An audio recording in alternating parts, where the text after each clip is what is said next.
آج کے اس تاریخی جلسے وقف بچاؤ دستور بچاؤ کی سرپرستی فرما رہے حضرت علی الحسینی صاحب سجادہ نشین درگاہ حضرت خواجہ بندہ نواز، صدارت فرما رہے حضرت مولانا خالد سیف اللہ رحمانی صاحب صدر آل انڈیا مسلم پرسنل بورڈ، تمام سجادگان، مشائقین، علماء کرام، دانشوران، قائدین اور تمام بہنوں اور بھائیوں، السلام علیکم ورحمۃ اللہ وبرکاتہ۔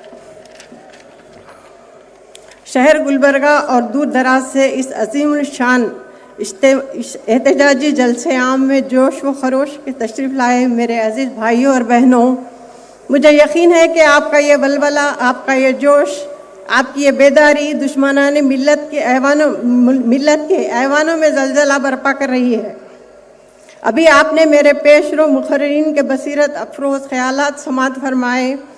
آج یہ عظیم الشان اجتماع آل انڈیا مسلم پرسنل بورڈ کی رہنمائی میں کل جماعتی اتحاد ملت گلبرگہ کے زیر اہتمام منعقد کیا گیا ہے، اور یہ وہی ہمارے اتحاد کا سب سے بڑا ثبوت ہے کہ بعض نظریاتی اختلافات کے باوجود جب کوئی مسئلہ قوم و ملت کا سامنے آتا ہے تو ہم سب ایک جٹ ہو کر سینہ تانے کھڑے رہتے ہیں۔ کیا آپ اس حقیقت سے بے خبر ہیں کہ مرکزی حکومت اپنے ناپاک عزائم کے تحت اپنے پوشیدہ منصوبوں کو عملی جامہ پہنانے کے لیے کس طرح سازشیں رچ رہی ہے؟ انہوں نے پارلیمنٹ میں وقت ترمیمی ایکٹ کو جس انداز سے منظور کروایا ہے وہ اس ملک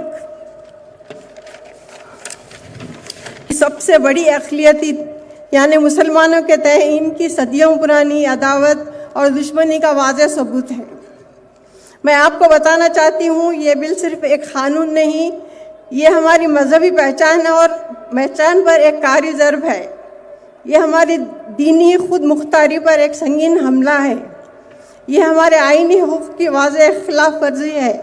یہ ایکٹ اس لیے غیر آئینی ہے کہ یہ مسلمانوں کے بنیادی حقوق کو پامال کرتا ہے، ان کے مذہبی معاملات میں بے جا مداخلت کرتا ہے۔ کیا ہم خاموش تماشائی بنے رہیں گے؟ کیا ہم ان ظالموں کو اپنی مذہبی آزادی سلب کرنے کی اجازت دیں گے؟ ہرگز نہیں۔ ہم بیدار ہیں، ہم متحد ہیں اور ہم اپنی آواز بلند کرتے رہیں گے۔